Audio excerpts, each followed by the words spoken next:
conservative, very conservative. But when this thing came up about, are we going to allow gay people to join the church and not tell them that they're going to hell and all this, when all that came up, the rest of the church was getting split. Oh, yeah. That church never even voted on it. Never came up as an argument, never came up as a vote. They didn't even consider it. Yeah, I mean, and there's not that many people there. So 4 or 5 people could have made a motion and had the church pull out of the United Methodist Church, and it never even came up for a vote. Good for them. Well, you know, I've got an aunt and a grandson in here. There's other people there who have relatives that are gay, and they just wouldn't look. Yeah.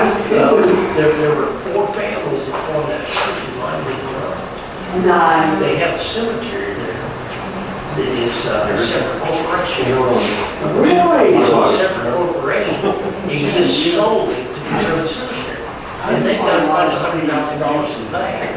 And whoever earns enough interest, it would annual donations and interest, they keep the ground flowing and all this and pay for it. Yeah. I'm glad you're. And so I've got a lot of The best was there. We need it for it. So when it's my time, when they ask you, my mom and dad, what's my Oh, that's so cool. I like that. I like that, and that's headstone. And I like people to have something on. Oh, my favorite sign. No, don't do that. Well, I can't think of a little town in Iowa, it's a little town that says, here's your home, from 2242 of James Tyson.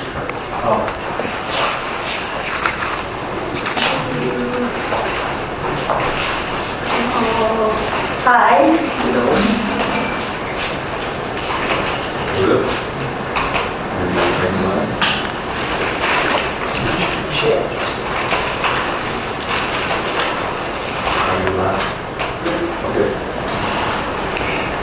Good afternoon, everyone. Welcome to the Arkansas Society of Freethinkers monthly meeting. We're a nonprofit organization devoted to maintaining the separation between religion and state, advocating a scientific and humanistic worldview, and improving the lives of non-believers. ASF is a diverse organization with members who represent a wide range of opinions. The speakers who present at our monthly meetings do not necessarily represent the views of ASF or its individual members. Because we're a 501c3, we cannot directly support candidates for public office, but we can advocate for causes such as separation of church and state, scientific literacy, societal progress, and truthful communication. That said, we always start these out with a free thought of the day, and it's usually a quote of some sort. And if any of you want to do the free thought of the day, just let us know. Have a good quote that you want to share with the others. Today, I don't have a quote. I have kind of an observation. When we're thinking as in a social context among social people, when we're thinking about issues, we're thinking about controversies, the way we tend to think follows one of 2 paths, and we both do this. We do both of them, I mean. The first path is contradiction resolution. You find something wrong with what somebody's saying or some policy viewpoint or whatever, and you seek to resolve that through bringing it to light. The other is getting along. And when we get along, we go along with what other people are saying and how people are feeling, and don't necessarily argue and belabor every little point or contradiction. And every human being is capable of doing both of these things. We all do them. They're both processes that we do at work, at home, with our friends. Sometimes we seek out and resolve the contradictions. Sometimes we get along and go along. And so sometimes I wonder if in this context, with our name as free thinkers, with some of the labels that we choose to associate ourselves with, we box ourselves in a little bit into the contradiction resolution mode of thinking. And we somehow fail to realize the possibilities for getting along and being able to accept others' viewpoints who may have a few contradictions. The truth is, 2,000 years of philosophy hasn't resolved a lot of issues in that discipline. And those are some of the smartest people in history working very hard, writing 1,000-page books trying to resolve them. And we're not there yet. So the contradictions are going to be forever. Contradictory life is part of human life. And to some extent, what happens when we're at our best is that we're getting along. To another extent, what happens when we're behaving at our worst is that we're getting along and that we're following around ideologies or leaders, trying to ingratiate ourselves into a group rather than asking, is this the right thing to do? Is this correct? Are there too many contradictions that I can't stand? So as you go through your day-to-day life, please consider thinking about how you are thinking.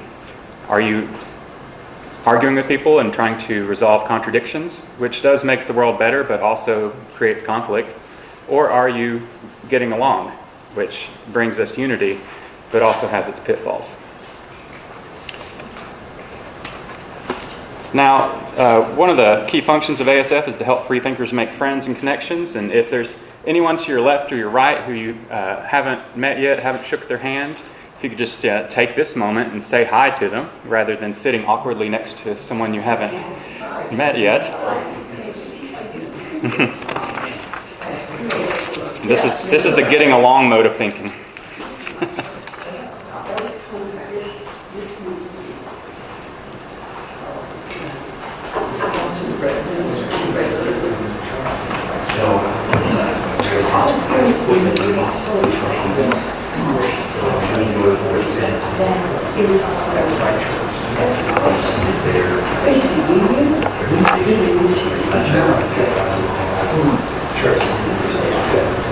That's enough of that friendliness. Next up, we have a feature called Our Member Story, where we get to know each other by sharing. And today we have someone who has lots of stories. We have Vern Bradley. If you'll give him a warm, welcoming round of applause. Whoa! Oh, there we go. I like to see it. He's still lost. Aha. I was just talking with someone about part of this a while ago, just a minute ago. Went to a memorial service where some people absolutely changed the beliefs of the person who had died. It's in the middle of the service. I read a lot. My book right now that I'm reading, that I'm stuck on, I'm going to be reading this for a couple of months, I think. It's yay thick. If you know the musical Hamilton, the man that wrote the book that inspired that is named Ron Chernow. Ron Chernow was nearly awarded a Pulitzer Prize. He was awarded. He has won at least one Pulitzer Prize, I think 2, for Hamilton, and another one for Grant, which is about Ulysses S. Grant. He did a book on Washington. He's very good. He's a very thorough biographer. And the new book I'm reading now by him is on Mark Twain. And it's really, really good. But every now and then, I've realized my memory's not as good as I always thought it was. And so I've started taking notes of this. One of my favorite quotes from the last year or so came from a book called Citizen by Bill Clinton. And it's about what we owe back to the country. What we owe to the country, what the country owes to us. And it's a quote that really doesn't have so much to do with that as it does getting older. And he said, when you have more yesterdays than tomorrows, living in the present and for the future requires nurturing good memories and making peace with the less happy ones. There's a lesson to learn from that. A friend of ours named Robin K. Laster was diagnosed about 5 years ago now with terminal cancer, given 3 months to live. They told her they could remove her tongue and she would live another few years. If they didn't do that, she had 3 months. She decided that if she couldn't talk, life wasn't worth living anyway, and elected not to do that, and then threw her own funeral party. It was called not yet ready to die. And she held it, and a lot of people came and patted her on the back and hugged her. And you don't bring too many gifts for someone like that. But it was really nice and good food, and people seemed to enjoy it. And she was talking about that, and I said, you should do that again. Robin said, I can't afford to do that again. I said, what did it cost you? She said, the venue.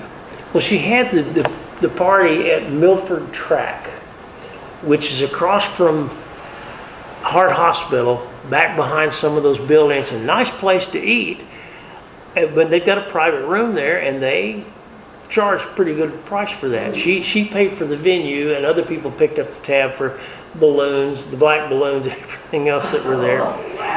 Robin had gone to the point of planning her own funeral, has picked out the basket she's to be buried in with a green burial, knows where she's going to be buried, has picked out the spot. And when she's buried, she'll be buried as a green burial, but the ashes of all her pets will be put into the casket, into the basket with her. I'm guessing sans containers, otherwise it kind of screws up things with the green burial. But she was talking about this and loved the idea of it, so I said, why don't you have another one? She said, I can't afford it. And I said, I bet I can help that.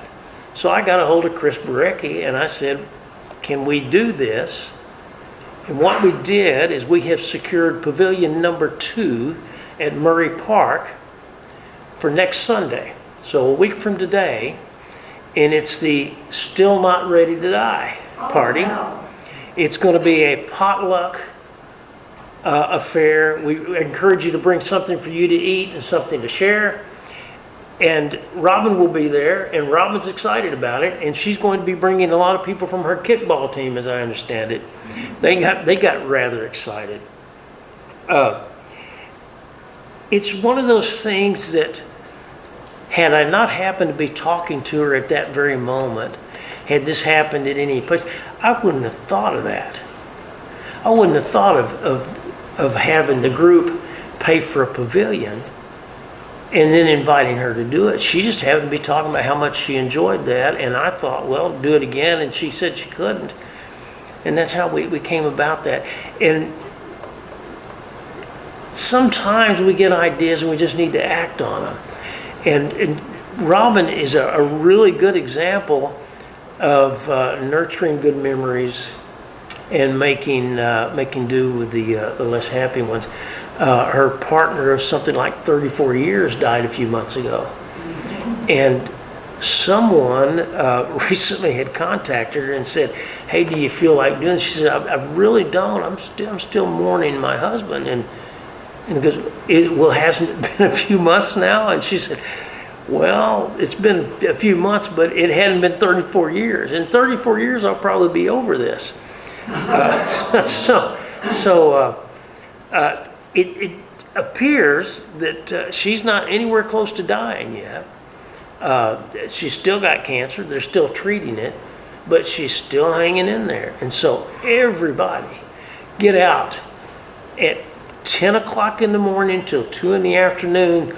The pavilion is ours all day, so if you guys want to organize a softball game or a kickball game and do that around there, that's fine. But the pavilion is ours for the whole day. From 10 to 2 is the official event. And come out. If you haven't met Robin, you need to. She is a character. She is a character. If you meet her, you'll probably shouldn't say that. Robin is genuinely a cat lover. Cannot turn down anything involving a cat. And I don't know if she ever had a dog cremated, but I suspect most of the ashes going into that basket with her will be feline. And that's my member story for today. So come out and visit with Rob. Yes? Bert, how is her health now? Is she... She's up walking around and doing things. She drives herself places. Well, is she treated with radiation or... I'm not sure. She still has her hair. I mean, she's not wearing a wig, so I'm guessing it's not radiation. It must be chemo. I honestly don't know. Obviously, our doctors don't know. It's something because they were absolutely certain and told her you need this tongue removed. Yeah, Without it, you got 3 months. good And, for her. You know, and on the recommendation of one of my hikers, I got a book called Being Mortal. And it's about death. And it's about how we all need to look at what's going on in the last, when we, you know, I'm 67. I can no longer say I'm just in my mid-60s anymore. I'm in my late 60s. I'm 3 years away from being 70. No doctor that saw me when I was an infant thought I'd live past 5. Wow. And it's amazing. And doctors that I've seen since then say, you're going to live a normal lifespan as long as you know, if you treat things that are a problem, you're going to live a normal lifespan. And it appears that I'm done with open heart surgery. They probably will not ever do another open heart surgery on me unless I require a bypass of some kind. Everything will be done transcatheter. And it appears that I've got valves that are going to last for about 10 years from now. That gets me to 77. And then after that, I can get one more valve-in-valve insert that will do another 10 years. By that time, those valves may be lasting 15, 20. I've got no reason, because of family history and everything, I got no reason to expect to last longer than my late 80s or early 90s, regardless of what else is going on with my heart. And so I'm feeling good with that. But he was really big on finding out what is your end line, because with his father, when his father was terminally ill, doctors asked him, at what point do you want to quit? And he said, I'll quit when I can no longer eat chocolate ice cream and watch football, which was a shock to his son because his father is Indian, from Indian, and he never liked football. Didn't like it. Soccer, American football, none of it. He just didn't care for it. But that was kind of his deal. If I can eat ice cream and watch entertainment on the television, I'm okay. I'll put up with anything that'll still allow me to do that. And I kind of think that meant when I'm no longer conscious, I'm ready to go. If I can't make my own decisions, and I kind of agree with that. And if you want a good take on thinking about that kind of stuff, he doesn't tell you how to plan for it. He does make you think a lot about it. The man that wrote the book is a surgeon and deals with a lot of elderly people. And it will make you think. He gives lots of case studies, not case studies exactly, but anecdotal stories from patients of his. There's just a lot to think about involving that. But that's my story.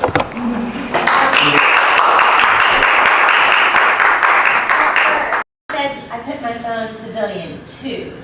Pavilion 2. Okay. Yes, And Learning Park that's one near Pavilion the 2. dog park, soccer field, boat Yes, race. it's in that area. It's past the dog park and on the right-hand side. Okay. And when you pull in, if you go all the way to the left, I think that's 1, and so 2, you went back from that. I was looking at it yesterday, and I saw 3 and 4, and so 2 had to have been to the left. Got it. Okay, thank you. Sure. This is a great time to plug that to find out details about any ASF events, you can just go to arfreethinkers.org, which links back to our meetup site, or just go straight to meetup.com/AR.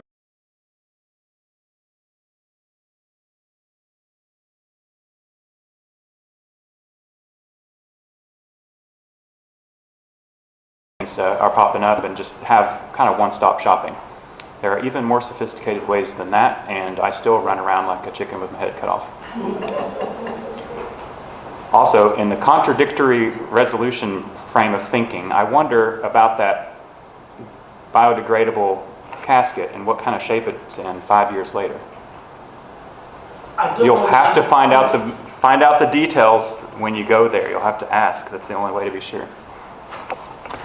Next up, we have a feature presentation about inoculating ourselves against some of the misinformation and pseudoscience that are everywhere, that we're just swimming in. Our Misinformation of the Day feature helps us develop the critical thinking skills we need to exist in the modern world without being duped. And today's skeptical sidebar is going to be given by Richard Cook. And would everyone give him a round warm of applause?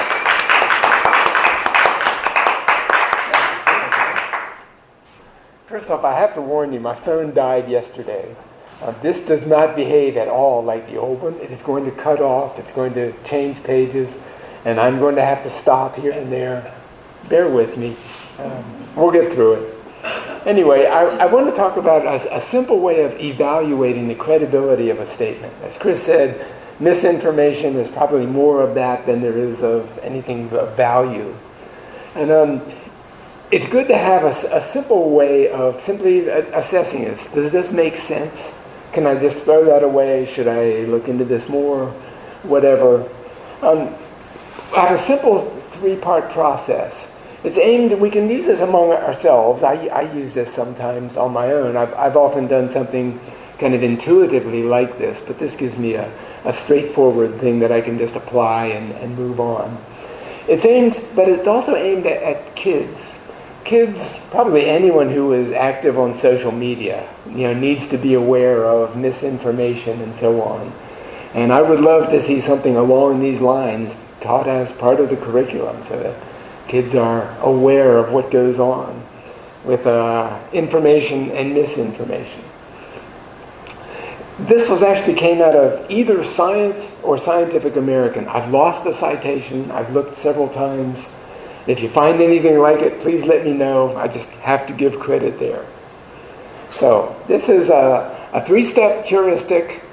It's a guideline. It's not a yes-no answer that something is credible, but it's helpful. 3 questions, simple little questions. First of all, how closely does the source engage in the topic? If we're talking about a science, climate change, say, is this a scientist who works with climate change? Is it a scientist who understands the scientific method but is in an entirely different field? Like me, I'm a social scientist. Or is it someone who has no clue about science? We'll come to an example. But you can see someone working directly in the field is probably somewhat more knowledgeable about an area.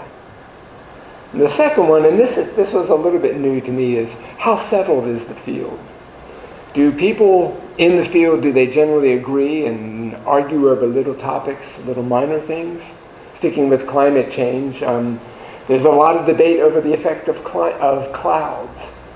Clouds reflect some of the inbound sunlight, which is a good thing, but they also absorb some of the outbound reflection from the sunlight, which is harmful. We don't know which one which one overwhelms the other. So there's debate over what's the effect of clouds. But when it comes to climate change, the scientists who work in it are virtually in agreement. It's warming up, and we are at fault. The third question, these are simple questions now, is does the source stand to gain by converting people to their beliefs? Gain could be financial, it could be reputation. Maybe it's just clicks on your website or links on social media or whatever. What does someone stand to gain? Clearly, when someone stands to gain considerably from believing something, if it sounds incredible, take it with a grain of salt. So, 3 simple questions. Does the person work in the field? Are they related to the field? Is the field settled, or is it still wide open and open to debate? And third, what does a person stand to gain from it? So for an example, I want to walk through someone, we might get a chuckle about it. the current Secretary of Health and Human Services. I thought that would be a chuckle. Robert F. Kennedy Jr., RFK Jr. He is known for some anti-vax statements, well known for it. So let's apply our little test. And remember, this is a test about the credibility of RFK Jr.'s statements about vaccines, and that's all. It's not about anything else about him. But first of all, does he work in a field closely related to vaccines? No. His background is actually in environmental law. I have not found any reference of him working in public health, virology, vaccines, epidemiology, environmental law. How settled is the science, the scientific consensus around vaccines? From everything I've heard, public health people agree that vaccines are like a tremendous success, on par with clean water and sanitation. I mean, it's had that much of an impact. There are some areas where there is still some debate. From what I've heard of polio, in some cases, one of the polio vaccines can actually trigger polio itself. It's a very small number, but there's some debate as to how to take care of that, how to address it. But on the whole, polio vaccine has saved millions of lives. There's no debate on that, unless you're RFK Jr. Does RFK Jr. stand to gain financially from anti-vax stance? Well, a quote from the New York Times: in 2021, RFK Jr. earned more than $500,000 as chairman and top lawyer at the Children's Health Defense. Children's Health Defense is a nonprofit organization that he helped build into a leading spreader of anti-vaccine falsehoods. It goes on to say he stands to profit also from lawsuits, including against the giant Merck over a common vaccine for children. So all three of our tests, he doesn't come across well in any of them as far as taking an anti-vax stance. Keep in mind, it's about his vaccine statements. He says nothing else about any of his other positions. When I mentioned his name, everyone started chuckling. That's because we have a lot of other information. It did not come out of this little heuristic we walked through. This only addressed his anti-vax statement. So it's important to keep that in mind. It helps us evaluate a subset of statements. And all the other information we have about brain worms and whatnot might lead us to think that he's not terribly credible in a lot of other areas. But we know what to do with his anti-vax statements. So what does this give us? What do we gain from this? And importantly, what do we not gain? For myself, I use it sometimes as a formal process for things that I used to just do informally, just on an intuitive basis. I'll walk through these same questions when I hear some claim that makes me wonder. Sometimes talking with a neighbor, I'll walk through some of these, and I usually get shut down from that, but I'll try anyway, just to poke a little, raise a question here and there. And as I mentioned earlier, I would love to see something like this being taught to kids. Any kid who's on social media, which is any kid who's like 5 years or older now, really need to be aware that a lot of what they come across is nonsense. And probably more importantly is that there's a reason they're coming across it. People stand to gain from posting nonsense, whether it's financially or they're getting likes, clicks, whatever. What do we not gain from this? People who have gone down the rabbit hole, they're lost. They're not going to respond to anything like this. I made the mistake of engaging with someone about a month ago, responding to a post by Bruce McMath. Some of you know, he's talked here. And Bruce always encourages outsiders to come in. And there was this one person who had just gone down the list of responses and like, idiot, fool, just single responses, just calling people names, no justification. When she did put in a statement, it was clearly some trope she'd gotten from Fox. And I called her on it and said, you're just repeating a bunch of right-wing tropes. And she came back, what tropes am I using? I'm stating facts. Democrats have let in millions of criminals. And that was the phrase she used. And I said, well, that's exactly what I mean by a right-wing trope. And then I bid her farewell and wished her happy trolling. I wouldn't be dealing with her anymore. We're not going to reach anyone like that. She identifies with all of that misinformation. It's part of who she is. Pointing out facts isn't going to help. A simple little heuristic like this, forget it. We're not going to get anywhere. Worth a try, but it's not going to happen. Anyway, I hope it's given us some insight, and especially working with kids, any one of you who does. Most of our kids are 20s, 30s, and so on, and I hope they're aware of things like this. But anyway, we can push for our education governor. I'm sure would be thrilled to put something like this in their education method. Anyway, thank you.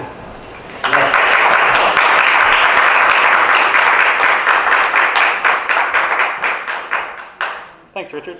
And that would be the contradiction resolution mode of thinking. Again, our monthly meeting offers you the chance to have your voice heard. Talk to us if you'd like to deliver the free thought of the day, the skeptical sidebar, the member story, or the main presentation. Also, we're always looking for people to come in from the outside to give our presentations about what they're doing in any field, really. Science, the arts, charity, industry, whatever it is, technology. You can, if you know somebody who might enjoy presenting to us, let them know, because we'd love to have them. Our main speaker for today, speakers, are Dee Dee Moore and Brian Shank with Open Door Outreach. They're going to tell us a little bit about the organization and what they have going on right now. So if you could give a warm ASF welcome, they might come up here.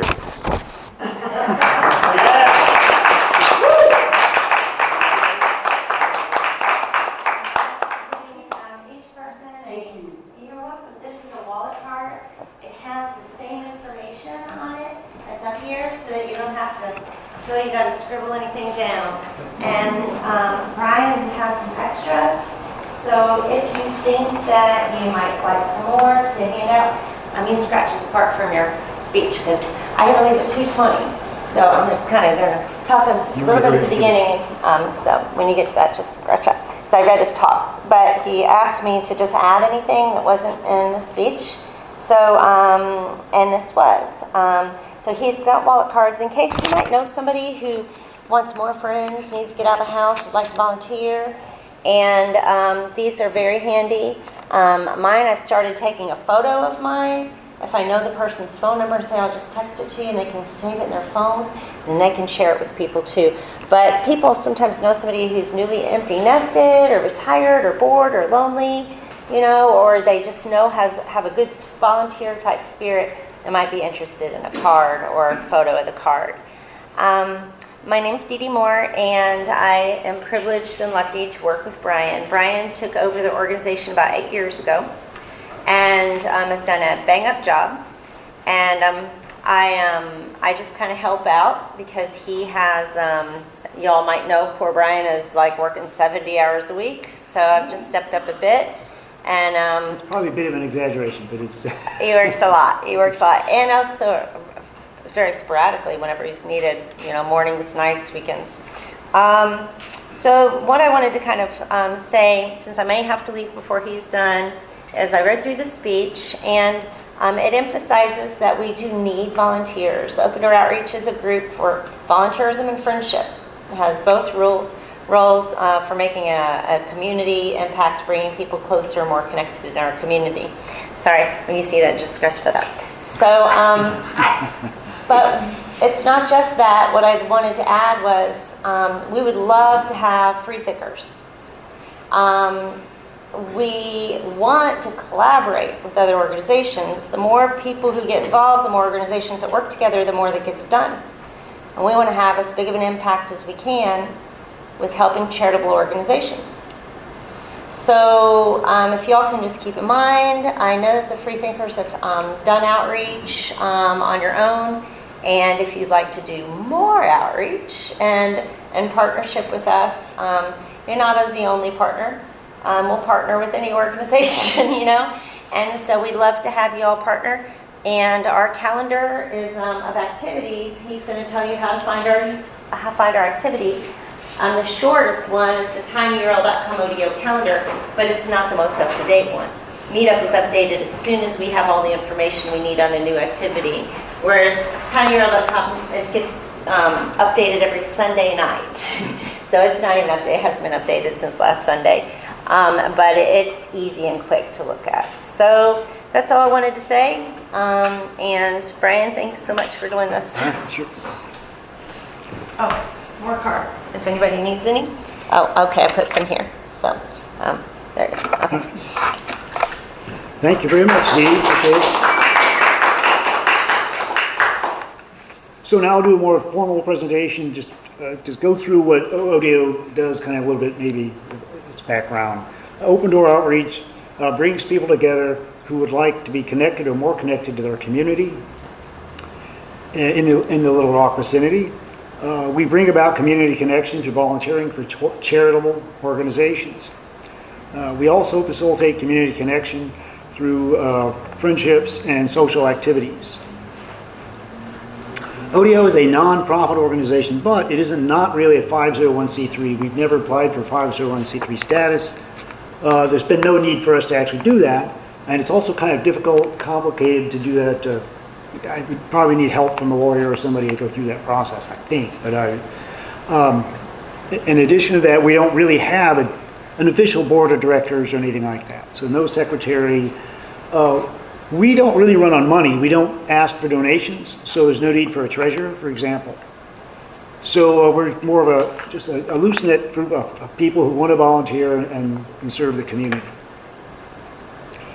So there's no application or there's no membership fee or anything. So ODO is a secular organization, and I know a lot of volunteering that's done in Little Rock goes through churches, but we provide yet another opportunity to have a secular avenue for volunteering or serving the community, I think a lot of people appreciate that. We generally avoid discussion of politics and religion, generally, but a lot of times we're trying to be friendly, so we're trying to avoid conflict. So we generally do that, not 100%, but sometimes we get into a little bit of that. So it was founded, this ODO, Open Door Outreach, was founded in around 2011 or so by Dee Dee, and I've been a very active person about that around 2012 since then. And so I was so active in it, I eventually became the coordinator for the group. So the problem is that at the moment my job is really demanding, so Dee Dee's kind of taken over on that. So we have two, so she's considered the co-coordinator. And one of the reasons, I guess, be somewhat humorous about it, one of the reasons that I'm considered the coordinator because I paid the meetup fee, which is about $360 or something like that per year, I think. So in addition to the two of us, we have three other people that do a lot of the effort at finding volunteer activities. It's a lot of work to look those up on the internet and find which ones are upcoming for all the charitable organizations and get them onto a calendar of activities list. And so there's a woman named Lori Ryherd and Lauren Burke. I want to give credit to them. They do a lot of work on that project. Now our focus is on group activities. So we volunteer for a lot of different charitable organizations and fundraisers. I'll just go through a kind of a list. I don't know if you're familiar with all these. I don't know if you know who Youth Home is, if you're familiar with Youth Home. There's Ronald McDonald House, Little Rock Zoo, Carti Humane Society, Little Rock Animal Village, United Cerebral Palsy, Achieve, Women and Children First Domestic Violence Shelter, Keep Little Rock Beautiful, Friends of Foos Creek, there's Harmony Health Clinic, ALS in Wonderland, Ballet Arkansas. We also do a fair amount of volunteering for the rep as ushers for that. Arkansas Food Bank and Hunger Relief Alliance. And a big one is the Little Rock Marathon. So they need a lot of volunteers to run the Little Rock Marathon. So as an example, I'll give some specific events that they need help with. Like the Little Rock Marathon, they have hundreds of people they have to give packets out to, and they need volunteers to hand those out days before the marathon. And there's other couple things that are kind of fun. One of the things I like to do is to take all the boxes that the medals come in. So they have a lot of medals that are made. You know, it's great big medals you get for participating in the marathon. It's a lot of work to take those out of the boxes and put them on the racks. So we have a good 15, 20 people that do that one night. And there's things of that nature. So the zoo has what's called the Zoo Brew and the Wild Wines event. So it's kind of fun to do a little bit of a learning about how to pour wine and how to open the bottles, and then it's a huge. I forget how many wines they serve in the Wild Wines event, but they need help. I think they need like 40 volunteers to run that. So or it's 30 maybe to serve. And then there's one I really like, the watermelon crawl, and that's the which one is that? That's the Hunger Relief Alliance does the watermelon crawl. And so it's a gleaning event. You know what gleaning is? And so at the end of the harvest season, leftover crops in the field can be given to homeless or to organizations of that nature. So they do that with watermelons around August or so. That's a really fun one to do. And they need lots of volunteers for that. And that gives you an idea of the kind of charity events that we help with. We have a particular number of volunteer activities that we run that Open Door Outreach does on a monthly basis. So I'll list those. One of my favorites is the Foose Creek Cleanup event. We have there are several groups, that Central Arkansas Master Naturalists, there's a Friends of Foose Creek, and Keep Little Rock Beautiful. And in our group, we coordinate to help clean up the trash that comes through. And Norm Berner gave the talk last month, if you were here for that. But he talks about how you throw trash in the street, it goes down the storm drain, it ends up in our waterways, and just accumulates in the waterways. So we have these large floating trash booms that are connected to cypress trees and so forth. And they collect a lot of the trash. We need to clean that out, and we need a lot of volunteers for that. So that's one event we do on a monthly basis. It's always second Saturday. Every second Sunday, we have an Adopt a Street that Open Door Outreach does. It's our Adopt a Street. It's a really cool area. It's a SOMA district. It goes from about 12th to 19th Street. It takes about an hour and 15 minutes to do that. Every third Saturday, we have the Women and Children First Domestic Violence Shelter event. This was just yesterday, actually, we did this. So we meet and we sort. They get a lot of donations for clothing for children and for adults, and we sort those. They need a lot of help sorting that. And another really helpful one, if you want to help the homeless, every fourth Saturday, we help the van organize the donated items at the warehouse. So those items, massive numbers of those are donated, and they have to be sorted. So there's all kinds of things like tents and t-shirts and shoes and all that. And it does require quite a few people to do that. So 6, 7, 8 people is good to have. Maybe 10 or 12 would be better. And then and then there's also what's called the Foose Creek. I think I missed one. There's every other third Saturday, we collaborate with Keep Little Rock Beautiful and their Adopted Highway. That's one that needs a lot of volunteers, and we don't really have enough volunteers. For the Foose Creek cleanup and the Adopted Highway, we need a lot more. I'd like to see about 20 people on on both those. One is every other. It's third every other month, third Saturday, and then every other fourth Saturday. We have what's called a wetlands cleanup, which is also a Foose Creek cleanup, which is near the Interstate Park, and that one needs same thing with lots more volunteers for that. And then we have some social activities so we're trying to foster friendship. So we have a coffee chat and community meetup every first Monday, where we talk about our volunteer activities in our group, and then we talk about other things that may be related to the community, like what fun things can we come up with to do that cost maybe less than $7 or something. So we have a list of those we created, we talk about those. But that's our number one group, our meeting for our group, it's kind of make that fun. And another thing that's really a blast, I really like the Open Door Outreach Meetup, or the Historic Arkansas Museum. We meet there the second Friday art night. I don't know if people know about that, but that is free. I mean, the hors d'oeuvres are free, and the wine is free wine and beer, and live music and art. So that's a great, I always go to that, even if nobody else shows up, I always go to that one. I like that one. So we always have people show up for that. It's one of our most popular.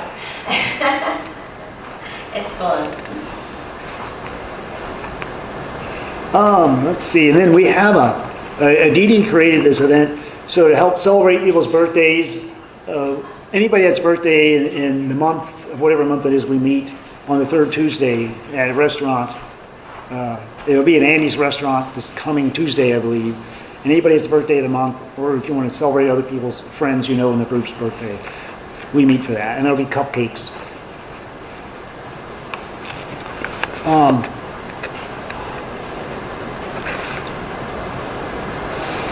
Okay, so, but I have emphasized we do need more volunteers. The volunteers are badly needed for some of those events. I would like to see a lot more people show up with the Foos Creek cleanup, because a lot of times what we'll do is we'll spend about 2.5 hours cleaning that out, and there's just not enough to get it all cleared out of the booms.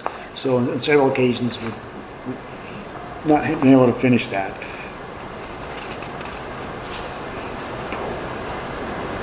And when you take a before and after picture, it's quite impressive. If you clean it completely out, it's amazing on these cleanups, the difference. Intersection. There are quite a few people and those other organizations that bring their boats. So when you're cleaning the creek, you're riding their boats. So almost always there are enough seats for everybody. So it's free boat ride. Really nice and beautiful natural areas.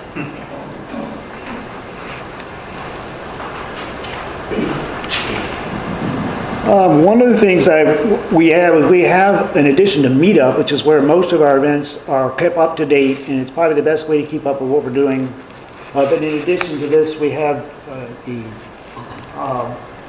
calendar of events also at our website. But Meetup's a good way to RSVP. You can't RSVP there, but for the Meetups, you can RSVP and say, I'm going to go to that. You get an idea how many people are going to show up. And we put some of our events on Facebook, but mostly Facebook. We don't put all the events there. A nice thing about Facebook, it's more conducive to putting events on there or announcements for charitable organizations that don't necessarily correspond to an actual event where we go and participate. So, for example, if an organization wants you to donate a cereal drive, or if it's Cokes or something, we can say this organization needs more of these things. So that's kind of the use, it's helpful for Facebook. But our birthday events and then our van, where we need more volunteers, we tend to post those on Meetup, rather on Facebook, to get additional people to show up. Brian? Yes. Getting back to the Fush Creek, I've thought about Fush Creek a lot, and it's kind of one of those things that everything drains into Fush Creek, and then everything into the Arkansas River. Could you give me a description of what somebody needs to prepare for when they sign up to go to help clean up the Fush Creek? And like, what do they need to wear? What do they need to bring? Are you getting in a boat, or are you just... Yeah, okay, I could have probably, thanks for asking that. I should have pointed that out. It does require some shoes that are going to get muddy, or maybe muck boots or something like that's really helpful. What we will do is we will ask some people to just clean up the park area. We might take somebody on a canoe or a small fishing boat across the creek to the other side of the creek, because a lot of the trash accumulates on the shores. And a lot of it will accumulate on the shores. So we need somebody to clean that out. So it isn't just the trash booms. It's up on the shores in that area that also get a lot of accumulated trash. So there's lots of tree snags around that collect trash in addition to the booms, so people can canoe them down for those. So we offer, I think it's about 8 different watercraft, 8 to 10 watercraft that are brought by other people. So you don't, I don't have a kayak or a canoe of my own, but I've almost always been able to have a canoe or a kayak. And we can put 2 people to a canoe and so forth. So just show up with shoes that can get muddy, and we have all the supplies, the picker-uppers and the bags and all that. So, and we even used garden rakes to try to pull the trash closer to your boat. That's kind of how that works, so. They do want a refillable water bottle. They'll provide water, but they like you for a refillable water bottle. And if you're going to need snacks, they don't typically provide snacks. So if you get hypoglycemic or whatever.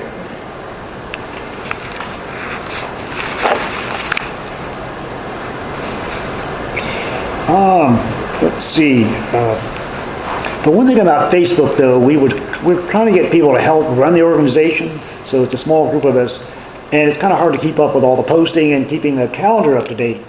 And so more people are going to help do that would be better. It might be nice to have somebody also. We're asking for someone to help with the Facebook group and keep that up to date as well.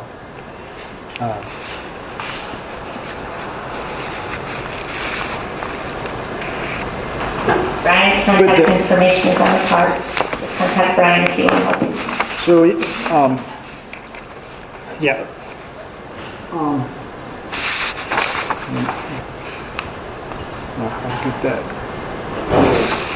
So I guess that's pretty much, should I have you add anything, if I left anything out here? I think that pretty much describes our organization. So thank you very much for giving me the opportunity to present it.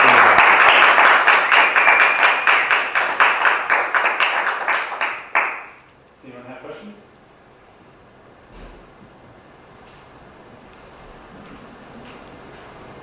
So Brian, some of the meetups are social in nature, and some of them are actual cleanup, volunteer, or activities of putting things together.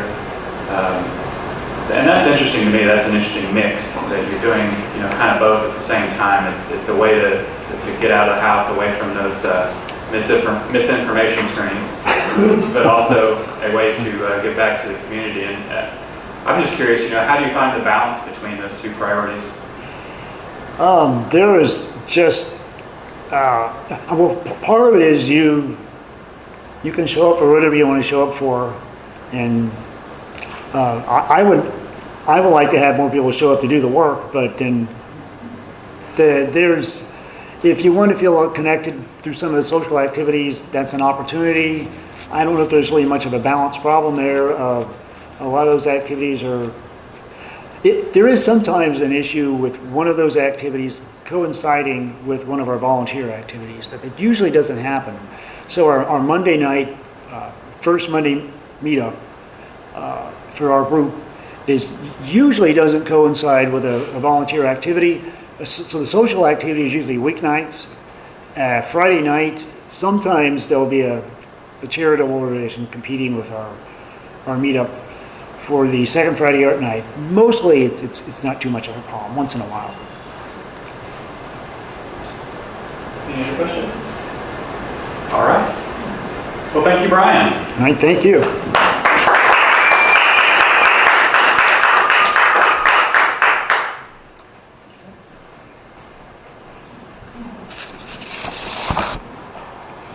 All right, again, anyone who wants to volunteer for a speaking role at our next monthly meeting, please let me know.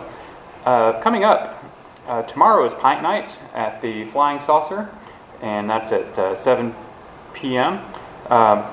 Tuesday at 7 p.m. we have the ASF board meeting, which is an online event.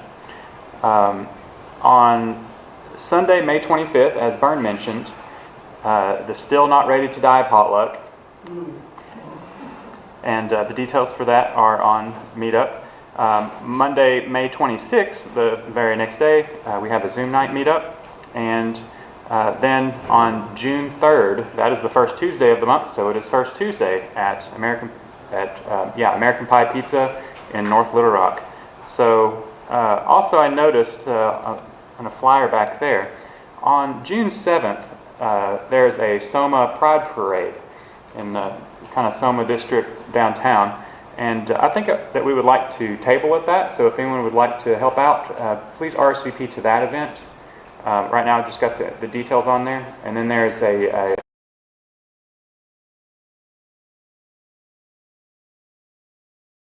that we could also do a tabling event.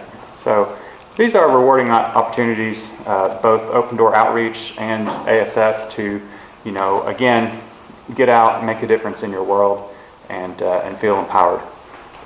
So hopefully you've found our meeting empowering and entertaining. And if you'd like to support us, there's arfreethinkers.org. Yes? Chris, what did you say about the march on the 14th? I don't have the details in mind. I just noticed it on the bulletin board in the back of the room. Okay. The No Kings March. So that would be a good tabling opportunity for ASF if anyone would like to help us to recruit more people. So with that said, thank you everyone for being here, and don't leave me with all those snacks. That concludes the meeting.